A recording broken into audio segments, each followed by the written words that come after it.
You've probably heard it before, that narcissists and empaths are somehow magnetically drawn to each other. One consumes, the other gives. One manipulates, the other understands. It's a connection that feels deep, electric, and impossible to forget, until it becomes toxic and destructive. But why does this strange attraction happen? Why do narcissists seek out empaths, and at the same time, seem to resent and even hate them? Let's go deeper. The truth is, a narcissist doesn't fall in love the way you think they do. They fall in love with how you make them feel about themselves. When they meet an empath, someone warm, intuitive, and endlessly understanding, it's like stepping into the perfect emotional mirror. Empaths reflect back to the narcissist the very image they want to see. Charming, intelligent, powerful, special. In those first moments, the narcissist feels seen in a way no one else has ever made them feel. And for the empath, the connection feels almost spiritual, like they've found someone who finally understands their depth. But that initial intensity hides something darker. Because beneath the narcissist's charm is a deep, unhealed wound. A fragile ego that cannot tolerate imperfection or criticism. And beneath the empath's compassion is often a learned belief that their worth comes from fixing, helping, or saving others. This is where the cycle begins. At first, the narcissist idealizes the empath. They shower them with praise, attention, affection, and grand promises. The empath feels seen, valued, and appreciated for the first time in a long time. This phase is intoxicating.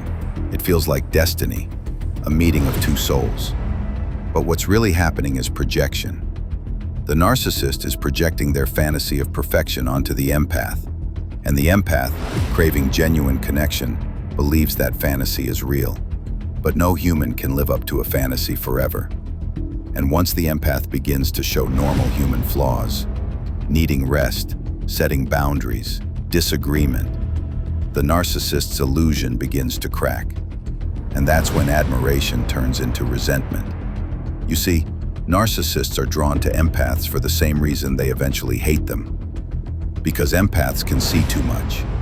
An empath can sense the narcissist's insecurities, fears, and emotional pain. Things the narcissist desperately wants to hide, even from themselves.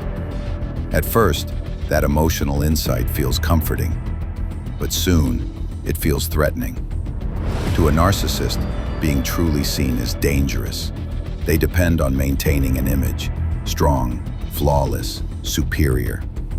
So when an empath starts to see behind the mask, the narcissist feels exposed, vulnerable, and powerless. And powerlessness is their greatest fear. So they begin to tear down the very person who made them feel whole. They criticize, mock, withdraw, and manipulate. Anything to regain control of the dynamic.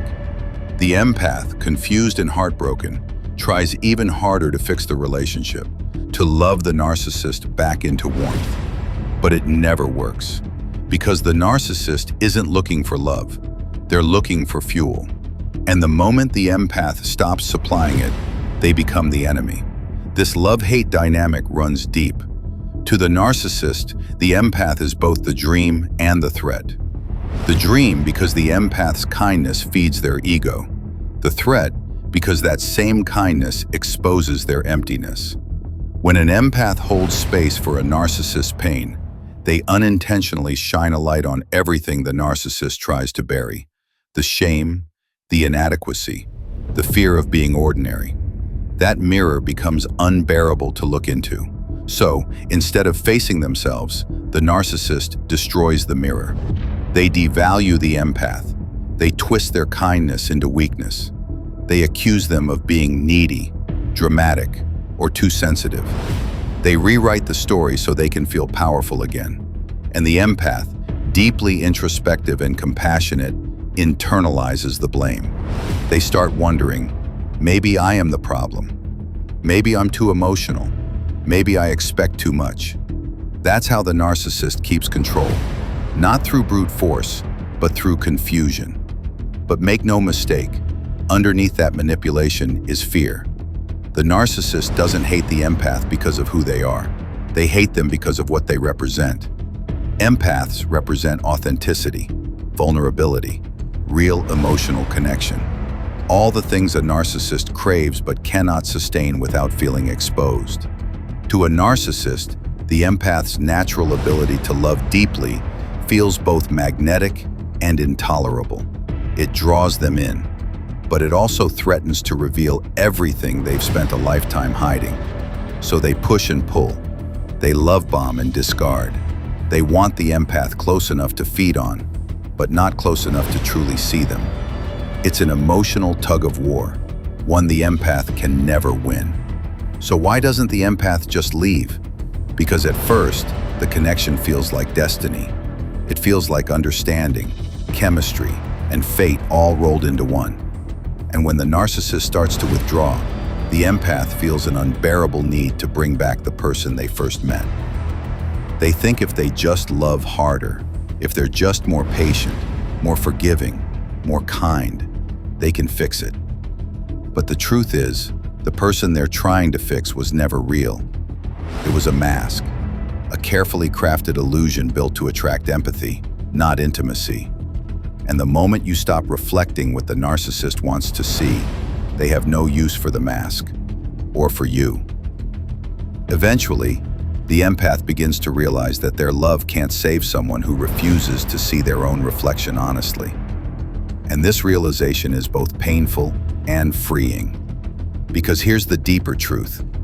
The empath and the narcissist are not opposites. They are reflections of each other's wounds. The empath's wound says, I must earn love by giving everything. The narcissist's wound says, I must take everything to feel loved. Both are born from emptiness. Both are born from unmet needs. But only one of them has the capacity to heal. When the empath starts to turn that compassion inward, when they stop trying to rescue others and start rescuing themselves, the cycle breaks. The narcissist will look for another source of validation, but the empath will start to rebuild. Healing for the empath begins the moment they realize that love does not require pain, that understanding someone does not mean tolerating abuse, that compassion without boundaries is self-destruction.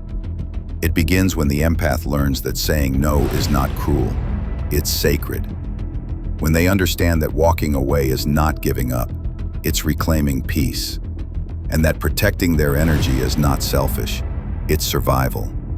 Narcissists hate empaths because empaths carry what they've lost: genuine empathy, authenticity, emotional depth. They crave it, they exploit it, and deep down they envy it. But you can't fill a void with someone else's soul, and that's what the narcissist keeps trying to do. The empath's power lies in recognizing that truth and choosing not to participate in their own destruction. So if you've ever been caught in this cycle, if you've ever wondered why you keep attracting people who drain you, remember this: it's not because you're weak. It's because your light is visible in places where others have gone dark. And some will see that light as inspiration, while others will see it as a threat. Your empathy is not the problem. Your lack of boundaries is. And once you learn to protect your energy, you'll no longer attract those who seek to steal it. The narcissist will keep searching for mirrors, but you will finally become the light that doesn't need reflection to shine.